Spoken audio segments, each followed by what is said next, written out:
Hey y'all, Emily here. I know it's been a minute since I've put out a video on this channel. I don't really have the best excuse for that, but work stuff, life stuff, just trying to find the time to sit down, trying to come up with what to say. But I do think that I have a little bit more of a direction on where to go with this channel. And so, I don't know, I'm gonna put my best foot forward and see what we can come up with.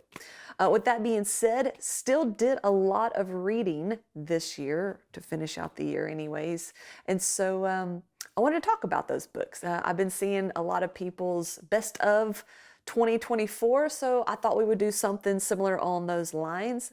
I did sit down and kind of pick out my top 5 books of the year of 2024. I've also got some honorable mentions that I would like to just talk a little bit about. And then maybe, I don't know, some of the books that I'm currently reading and some of the books that I'm looking forward to reading the most that I've already purchased. That's going to be another thing that we've got to do here. We've got to finish up reading the catalog that we already have on the bookshelf before we buy any new ones. So with that being said, let's just jump into the honorable mentions. Okay, first up is The Master and Margarita by Mikhail Bulgakov. I think I'm pronouncing that right. Probably not, though. Russian literature. I think, is this the first Russian literature that I've read? Maybe. I don't know. I'd like to do some more of that. So if you've got any suggestions of any good Russian literature, let me know down in the comments. I'd love to hear from you. But yeah, so this one came across in the book club that I was in this past year. And I have to say, I probably would never have picked this one up if it hadn't have been in our book list. And I'm super glad that we got the opportunity to read this and then kind of study it together. Because some of the things that you might not know going into reading this, unless you've done some research on the writer, is that, his books were being banned. This was during World War II. And this one has got some kind of devilish themes in there that just weren't very appropriate for the time in Russia. Very strict on the writers and what they could write about. And so this was hidden, I guess, and then also hidden within the characters of the book. And I love this Penguin cover edition of it. This is the Penguin Classic Deluxe. How they doing with the torn edge little things. Sometimes I like them, sometimes I don't. This was okay. But yeah, super cool book. This thing gets wild, which, a little bit comical, a little bit of a dark comedy. But yeah, super good. I would recommend it to anybody. Not hard to read at all, a very good translation. But yeah, and also it was super cool to find out that the band, the Rolling Stones, got the idea for Sympathy for the Devil from this book right here. So that was really cool to hear that about how Mick Jagger wrote that song. So anyways, moving on. Okay, so, now it was hard. I could have just made like a top 10 and then have all of these in that. But yeah, this was one of my favorite books of the year, and it is A Song of Solomon by Toni Morrison. I mean, it easily could have been in the top 5, I guess. I was not expecting the story necessarily, but I love how it was told. It's very unique, and I hope, I don't know. I want to read a lot more of Toni Morrison's books because, you just hear such great things about her writing. And then if they are anything like this one right here, then, I mean, come on. I have Jazz, and so I'll get to that at some point. But yeah, I want to read all of them. The Bluest Eye, Beloved, I heard those are just top-notch things. You can learn a lot from these books here. She really, opens up a window into racism, but not, I mean, it's not, I guess you could throw it into some historical fiction in there, but this one had a little bit more of a whimsical feel to it as well. with folklore and things like that, which I think is all very important in certain cultures. But wow, super cool. Wasn't necessarily expecting it to feel that way after reading this book, but I'm so glad I did, and now I'm such a fan. So can't wait to jump on to the Toni Morrison train because I am a super fan. All right. Here's another one that I read pretty much at the same time as Song of Solomon. In fact, I've got a video saying that I think that these are a good pair to read together. And that is William Faulkner's The Sound and the Fury. Now, I know a lot of people say that this book's too hard to understand, and I get where you're coming from. But instead of going into that mindset, I would just, jump in. And then once you understand the viewpoint of the character, because you've got a few siblings here who are telling the story, and if you can understand who the character is and how they're speaking, then you'll get it, especially in the first chapter where you have Benji who is telling his side of a story. And yes, it does jump around a little bit, but once you get a grasp on who the character is, you could kind of follow along pretty easily from there. And it also, lightens up a little bit. And to be honest with you, it may have been a little bit more confusing on how everything kind of wrapped up for me. Maybe that was like my one flaw with it. I wanted a little bit different angle, I think, maybe at the end. But overall, fantastic writing. I mean, hello. I guess that's why, William Faulkner is who he is and who people say he is and how great he is. But I also have a Light in August that I found at the used bookstore. So I think I'm going to get into that hopefully by the spring. I'll probably end up trying to check off all of Faulkner's books in the future. All right, here we go. Now, this one was the hardest book that I've ever read. Hands down, you probably know what it is. If you're in one of the bigger book clubs, online book clubs here on YouTube, then you probably read The Mama Jamma. Yeah? Love-hate relationship with this one. And I still keep thinking about her. Oh my God. But you know what? I've already decided that I will probably reread this at some point, hopefully, yeah, what a journey. What a beast. I mean, sometimes I just want to hug it, and sometimes I want to throw it across the room. The one thing that got me through this book, through all the rambling notes, they're rambling. There's a lot of ramble in this. I didn't care about a ton of it. But once you finish it, once you connect all those dots, it is an adventure. It was not just a reading experience, you're in it. You make the connection of this being in your head. I'm not going to give any spoilers away on it, but if you are thinking about reading it, just read it, because get through it, get the audio version. Oh, I got Audible.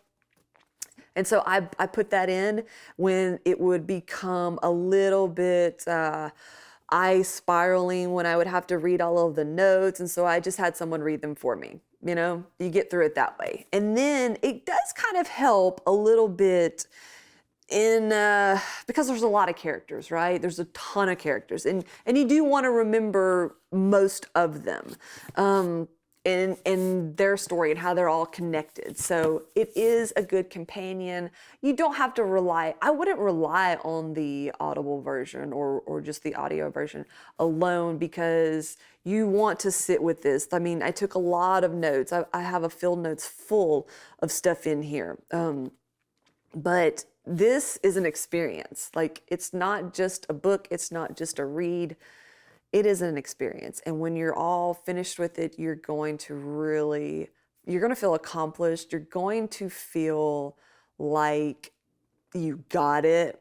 And I promise eventually you'll want to be like, you know what, I've got to go back and revisit that, because I think I can get it. I can set those dots closer together and get even more of a full picture with this book. So David Foster Wallace, I mean, I get it now.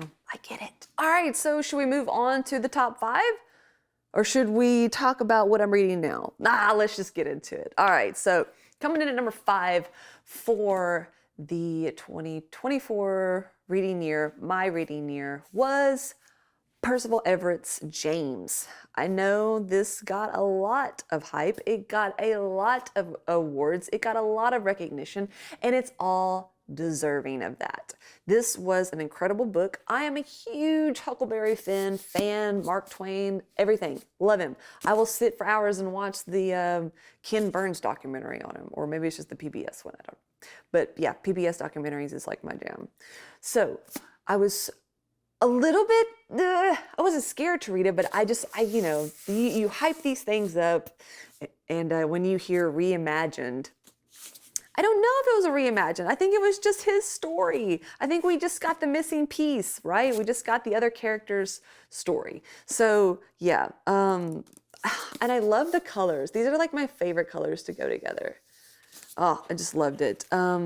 Fantastic story, eye-opening, because anytime that you can get some historical fiction going on of things that really did happen to enslaved people, it is eye-opening. We should all understand what was going on to human beings at that time, and it was just pretty disgraceful. But the story, the adventure in this is top-notch. The writing is great. It's super simple, right? But those are my favorite things. Like, those are my favorites, like prose and writing styles, is just to tell the story. Like, we don't need to be confused unless it is a confusing topic. Unless it takes a little bit more substance to grab a hold of, but it takes a little bit more thinking to grab a hold of. Like, I love those books too, but super good. I would recommend this to anybody, like anybody. I would recommend this to my mother to read. Like, this is just such a great book. Well deserving of all the awards and nominations, and being a New York Times bestseller. Fantastic, fantastic, fantastic. Okay, next up was a first-time author for me. First time reading this author was this year, and I'm so glad that I did, and that is Cormac McCarthy's All the Pretty Horses. I love horses, and so just the way that John Grady Cole talks about horses and just his love for them, and just how simple his life is until it's kind of not, how he feels with his compadres, and a lot of the dialogue is in Spanish, and so that's fun. But just an overall, I don't know what it is. It just felt comforting. Even though there's some not so comfortable parts in this book. What good story doesn't? But I mean, it's just so good.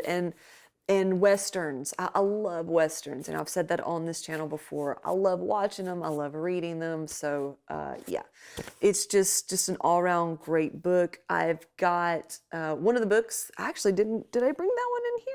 I don't think I did. But I am looking forward to reading The Road. I got that for Christmas and heard some good things about that one. I think it's pretty appropriate during these times. Yeah, I mean, his books aren't very big. They're about 300 pages. But as you can see, there was a lot of things in here that I just really liked, and it was mostly describing the horses, the scenery,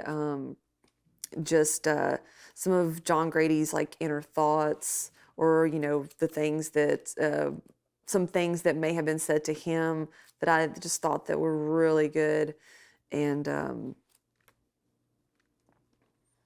just a little bit more, that made me think. This was one of those books that I like to sit with and just read over how the environment that he was in, and just how much he liked being out with no real responsibilities. He was a hard worker, of course, but yeah, just that sense of adventure and sense of simplicity in a time that technology was just starting to break out a little bit. The automobile was coming out, or had been out for a little while, and he just would rather stick to riding his horse in the old country. And it just really, even though I never lived that, I can feel like I find comfort in it in some way. And so I just think that that's a mark of a really good writer. So number 4 was Cormac McCarthy's All the Pretty Horses. All right, so next up is another first. In fact, I think the next 3, I think 3, 2, and 1 are a first for me, first time reading these authors, and I cannot wait to read more. I hate that I wasted most of my life, not half of my life, not reading them or paying attention to them. But yeah, so we're on a good path now. And that is Jane Austen's Pride and Prejudice. I just love this book. As soon as I finished it, I had to go and watch the series, the British series, not the one with, not the newer one with Keira Knightley in it, but the other one. I haven't watched that one yet, but maybe I'll plan on doing that at some point. But oh man, I mean, Elizabeth and Darcy, like what? Like, I don't even like romance novels. And I don't consider this a romance novel. This is still literature. This is fine-ass literature. Yes, I can say that. I mean, what was there not to like? This was another one that was in the book club. I've also got Persuasion that I'm going to read this year, hopefully get to that one. I'm hoping to double the amount of books that I've read this year. So I read about 20, and I'm hoping to get to like 40. I hear all the time about all these people reading hundreds of books every year, and that's great. But you can't read all the words, and then you tell me that you're not even supposed to read all the words. How is that? I would feel like I wasn't doing, I feel like I would be doing Jane Austen wrong if I didn't read every word that she wrote. Like, why are y'all skipping over words? I've never understood that. I don't want to be a speed reader. But if I can find the time to read 40 books a year, I'm golden. Like, I've put a lot of good knowledge in here. And I'm retaining it. I'm remembering it. I put it into reading journals. I really sit with them. I think about them. If there's, lessons in here, I'll apply them. I'll apply them to my everyday walk, just to think about them and think about a first-time reader who read this in the 1700s. Like, that's how I read. It's an experience. It's not something to just blast through. And, being able to do that with books like this, I just think you appreciate them more. I mean, that's why they took the time to write it. They didn't take the time to write it and put all kinds of effort and time and sacrifice into this. I mean, this poor woman didn't even have her name published on the books when they first came out. It just said written by a woman. Sexist. So, I mean, I love to read them. This book is hilarious. It's definitely got comical moments in it. You can learn some things. You can apply them to today. You get the sense of, you probably know people. You probably know some of the people in here in your everyday life. And it was just such a joy to read this book. And I've got a lot of highlights. I don't really have a lot of the stickers and things like that in this one. I think this is when I started writing everything down in my field notes as a little reading companion notebook that I can pop out, just whenever, or then take them and then put them into a bigger, well thought out reading journal.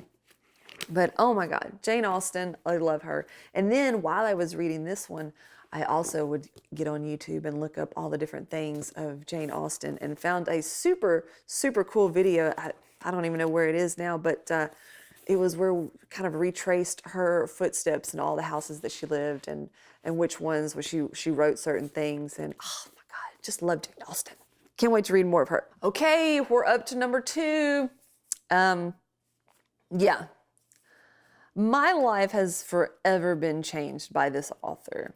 I have watched the documentary on them probably about 7 times now. And it's pretty long. There's 3 episodes and each of them are 2 hours. And sometimes I just have it on in the background and I'm always picking up on something different. But that is Ernest Hemingway. Yes, the great Ernest Hemingway. And the book that I read was The Sun Also Rises. Not a very long book at all. This was the first book that I read of 2024. And we're, a little over a year now. Because I think I finished it. I finished it probably in about, wow. So I finished it in 3 days. That's probably the fastest I've ever read a book because I just couldn't put it down. It reads very fluidly, but some very complicated characters that I have taken with me since reading about them. Oh man. We've got Brett Ashley and Jake Barnes. And what's cool about this now, after watching all of the Ken Burns documentaries on Ernest Hemingway, is how all of these characters were people he knew during his time in Paris. So that's like really, really funny to know. And then you can, after doing a little bit of research on some of them, you get it.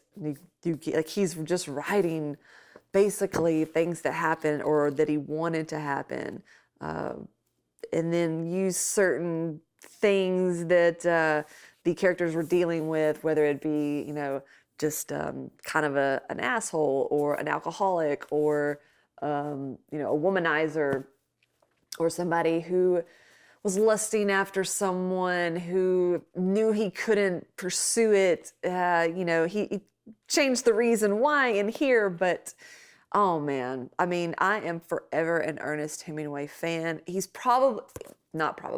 my favorite writer, at least at this moment during this recording, my favorite writer. I don't know who would come close to maybe the next guy up, maybe the next author of the number one book of this year that I've read, but I can't say that for certain now because it's the only book that I've read by him. And I guess since we're already talking about him, I might as well go ahead and say that my favorite book of this year is also my favorite book in my timeline up to this point, John Steinbeck's East of Eden. Now, I will say this is a lot of people's favorite this year. Were we all in the same book club? Maybe. So this was the first book of the book club last year, and I was super excited to read it. I was so excited that it was on the list. I was going to read it regardless this year. East of Eden was one of my favorite movies growing up with James Dean, his first major motion picture. But I didn't know, well, I should have, because this thing's like well over, it's almost 600 pages. Yeah, it's about 600 pages. I should have known that there was more to the story, because when I saw this book and then I've seen the movie, yeah, that there's a lot that wasn't in there. Well, yeah, there's like 2 generations that aren't in there. So this wasn't, watching the movie is not a spoiler for this book, which was fantastic. My favorite thing about this book, though, is maybe the beginning and how he's describing the Salinas Valley, like the way that he says, and what trees and seasons smelled like, how people looked and walked and smelled even. The memory of odors is very rich. I know exactly what he means. I remember my childhood names for grasses and secret flowers. Like, just almost like how Marcel Proust is describing his flashes of memories in Swan's Way. That's what I'm craving that in books, because I'm probably craving it in my own personal life. I love to think back on my childhood. I was fortunate enough to have a wonderful one. Get to play outside in fields and woods and build forts and all that stuff. And so it is such just a wonderful feeling to think of those things, or to smell something that triggers those things, or to hear a song that triggers those things. Like, so the very, very first paragraph of this did that for me. I knew that this was going to be a fantastic book, and it was. just the overall writing in it, the characters in it. A lot of times, most of the times, this just gets talked about as being a book about good versus evil, bad and good, like, but it's so much more than that, because like the feelings that I have towards some of the characters that some people may just write off as being rotten, like I have sympathy for, and I don't know necessarily if that was Steinbeck's point, because I have heard that he tried to write the character Kate based on one of his ex-wives, so I don't know, but who he hated. But it did that for me, and maybe, you know, maybe he knew that that would happen, because that's what's going to make a novel great, is to have those different opinions on such strong characters. And yeah, so the journey, the generational journey through this is just so rich, and it's something that I will probably, I don't know, I mean, it'd be great to try to read it once a year, at least every other year maybe, or just like pick a chapter and just start reading, and then I'll think back of how I felt when I first read that. Like, it's just, I don't know. I mean, there's some sad things in it, but it just makes me smile to think about this book. And it was just the one that kind of checked all those boxes for me. Just such an enjoyable reading experience. I think about it still at this moment. I think back on, you know, this sympathetic feelings that I had, how those characters got there, the wisdom that some of the characters have. Like, it's just got everything that you could ever possibly need in a book, and not overdone. Like, this was just the perfect, all boxes checked book. And that's why it is my number one book of 2024. So that is that. This video is going to be longer than I thought. I didn't even write anything out to say about these books so that it wouldn't be too long. Maybe that was a bad idea. So I don't know. Let's talk about some of the books that I'm looking forward to reading. I won't harp on a lot of them because some of them I don't know much about, right? So this was like a blind pick. But I wanted to get a little bit more into horror, and the cover was just so cool. Maybe some of y'all have read this. Let me know if you have. This is the author of The Broken Girls. I don't know that one either, but it just seemed cool. Two different perspectives from 1982 and then 2017. Anytime there's something about the 80s, because I'm an 80s baby. So yeah, that's cool. Plus, I don't know, I just couldn't get over the cover, so I had to get that one. And I wanted to get more into Joan Didion. Hello. So the White Album was recommended first. This was a present, Christmas / birthday present. And so that's really neat. I watched a documentary on her and was like, oh, she's cool. Let me read all of her stuff. So that's that. And then also we got some other nonfiction right here. The Empire of the Summer Moon. I, again, am like a UPS documentary junkie. It's my favorite app to watch on TV because everything else is just like rotting my brain away. But yeah, and this was something I wanted to pick up.